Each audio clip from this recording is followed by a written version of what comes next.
Alright, what's going on guys, it's your boy Zichi, welcome back to another Yu-Gi-Oh! Master video. I don't think this one's gonna have any cuts in there, but if there are, it's gonna be slight cuts. I'm just gonna showcase you guys the top 5, maybe 6 best decks to run in this game this year or this month, January 2023.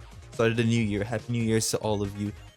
Keyword in today's video is New Year's. Comment that if you want a shout out in the next video, put it in the comments below. And also let me know how you feel about the tier list. In my opinion, what the top 5/6 best decks in the game are currently in this game, right? So let's just jump straight into it. If you guys do enjoy this video, hit that like button, comment, share, subscribe, and let's go into it. So for the 5th spot here, I'm going to have to give it to the not some of the deck lists won't be on this. I'm gonna have to give it to the Flues still, because Flues, even though they got hit with the wind statue being, was it banned or limited? I don't remember. It got banned. Not a lot of people have been playing it, but it still is able to come out with some insane boards, still able to floodgate your opponents with the trap card. If you go first and you have your combo without being interrupted, or even go in second and you get past their, let's say they have like some negates on the field, you can go into the Ryza. Ryza does all his job, the bounce back card. You can go into your Mist Valley. Yeah, it's just a lot of stuff that you can do with that deck still, even though it did get nerfed, still deserves to be in the number 5 spot. In the number 4 spot, we have Adamantipator. At first I was gonna put this on the list, but after seeing a bunch of stuff what this card can do, like I've been looking at YouTubers, I've seen DK tournaments and stuff like that. This deck is really good, especially the 60 card version with the grass is greener. It plays really well because a lot of the cards can be activated from the graveyard. And for example, Block Dragon, even though it is at 1, Block Dragon is really good for using the cards in the graveyard, because you're able to bring it back as many times as you have rock monsters in the graveyard. So if you mill all of them, then GG, right? Block Dragon is just too good. The only way to really stop Block Dragon is to call by the graveyard, because call by the graveyard, they can't activate it, they can't really go into their crazy combos. They can still combo 100%. They don't need Block Dragon to go into their monsters. Block Dragon just extends the combo so that way they can go into like another level 10, or they can get these cards back in their hand. Block Dragon is really good for adding the Adamantipator cards to your hand. It's a really easy for Adamantipator to go into level 10 when you have Block Dragon on the field as well, because you're probably gonna have another level 2 monster that's a tuner on the field. For example, the Seeker, like this right here. Yeah, this deck is overall really good. We've seen this deck do so many things. It's been hit many times. We lost Christian, Halki 5 racks in here, so that's not good.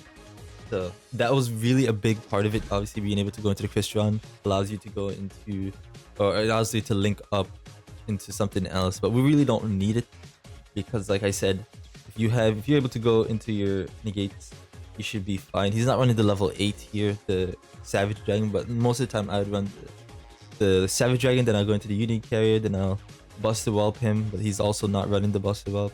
So this sample deck right here. So if you guys want to see me use this deck, let me know. I do have it built, so I can use it if you guys want to see it. So yeah, let's move on to the next. In the number 3 spot, we have Sword Soul. I'm not gonna lie to you, I didn't think this deck was gonna be as good after the Christian ban, but it still is really crazy good. Like the Christian combo helped us get into more monsters on the field, more negates, right? So we don't have that anymore, so we do lose out on some of the negates. However, we are still able to have negates on the field, which is enough to disrupt the opponent if you're negating properly. And we probably have a blackout on the field as well. And these boss monsters are no joke, right? So let's take a look at the Sinister Sovereign. It says, if you synchro summon another synchro monster, you can draw 1 card. If your opponent special summons a monster, except during the damage step, you can banish 1 of them. And if you do, inflict 1200 damage to your opponent, right? Then the next one says, when your opponent activates a spell or trap card or effect, you can banish that card and also deal 1200 damage. So potentially you can do 2400 damage here on top of the 1200 damage that you did with Long Yuan, right? In order to get into probably this card. This is really good.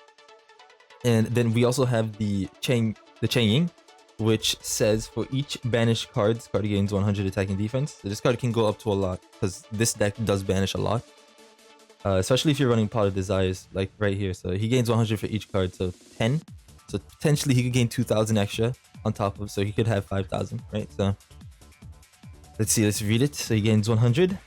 If this card would be destroyed by a card effect, you can banish one card from your graveyard, and then it won't be destroyed.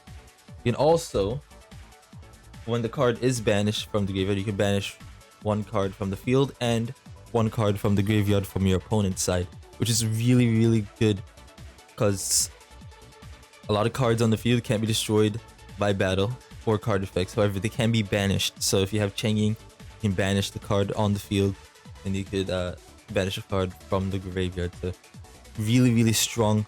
Both of these ball sponsors are really good, right? And we also have cards like the Emancipated Horizon, Dragite, Beanran in here. You already know what this does. When you have a water monster, which is your Moyi, or the Shatana in the graveyard, you can negate a spell or trap. Or I believe you can negate a monster effect as well, right? No, just a spell or trap, which is fine, which is perfect. Then we have the Shishao, which is also really good. This is an on-field negate, and it's also a searcher.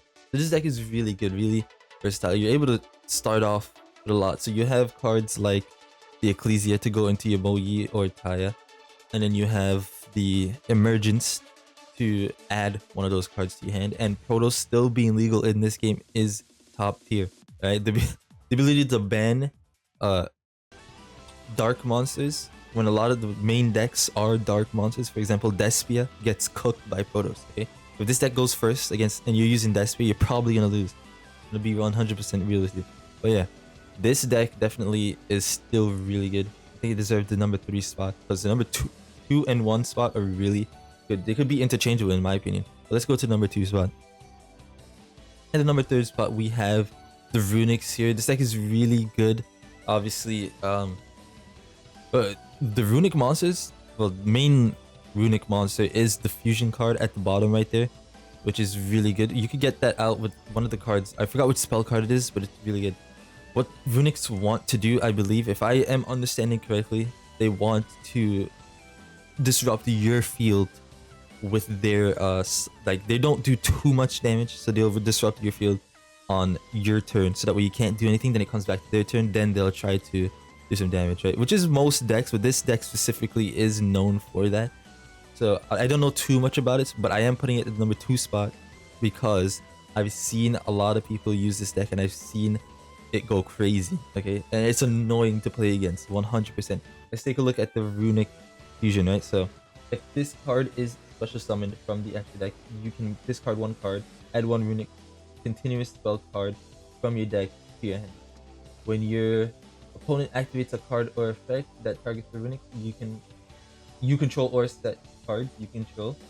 You can banish this card you control, negate the activation, and if you do, destroy that card. Once per turn during the end phase, gain 1,000 life points. Like I said, this is a disruption card. This is really good. Let's take a look at this one. The Runic Wings is the main card in this deck. This card is pretty good.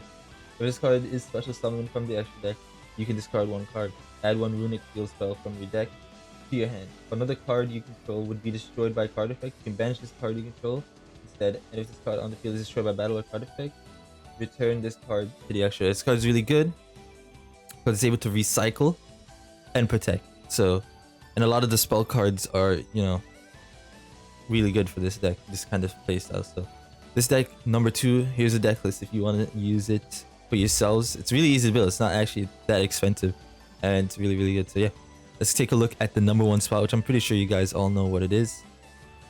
We have Branded Despia. Okay, so this deck has survived. I'm not gonna lie to you, this deck is surviving all the ban lists that they're trying to release. Aliber got hit to 2, Branded Opening got hit to 2, so It's you know, even though they did get hit to 2, it's still really good. Obviously, it's the #1 best deck in this game, without a doubt. I remember before Bandit Fusion dropped, this deck was still on the cusp of being tiered. Like, it was really good. You were able to get to Diamond rank with it, Diamond 1 pretty easily. But obviously now that the Bandit Fusion came out, all those other cards came out, it was undisputed best deck in the game because Bandit Fusion is just so good. The ability to fuse from the deck is insane. You guys don't even understand how good that is, because this deck is just fusion. So the cards are really good. You have really good boss runs. The best card in the deck, in my opinion, is the Tax Dragon.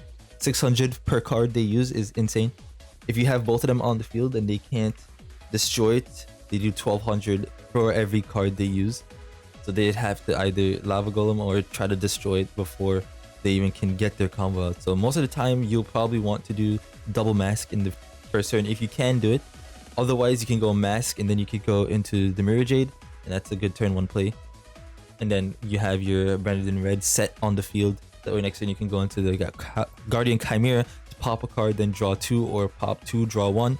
And it would be really good that way. Like I said, this deck doesn't have too many negates besides this, but what it does is it disrupts your opponents on the second turn, which is their turn. So that way, when it comes back to your turn, you can just go in for lethal OTK. So yeah, this deck really good. It's gonna survive for a long time unless they put this card to 1. They put Ecclesia to 1, and I don't think this person's running Ecclesia, which is fine. But unless they do that, I don't really see how they could. This Branded Fusion could be put to 1 as well. If they hit this to 1, then this deck won't see that much playtime. This would destroy. If it goes to 1, it would. I wouldn't say destroy. It would definitely lower its consistency. So it would go down to like maybe like a tier 3, right? Because you won't be able to consistently use this card. Tragedy would be able to bring it back to the field, so you could use it a bunch of times, but for the most part, it's gonna see less consistency. So it probably would drop to tier 2, tier 3. It wouldn't be the best deck, obviously. I think Runic at that point would be the best deck. But yeah, those are, in my opinion, the top 5 best decks in the game. If you guys did enjoy this video, if you agree, if you disagree, let me know in the comments what you guys think. And yeah, I'll see you guys in the next one. Peace.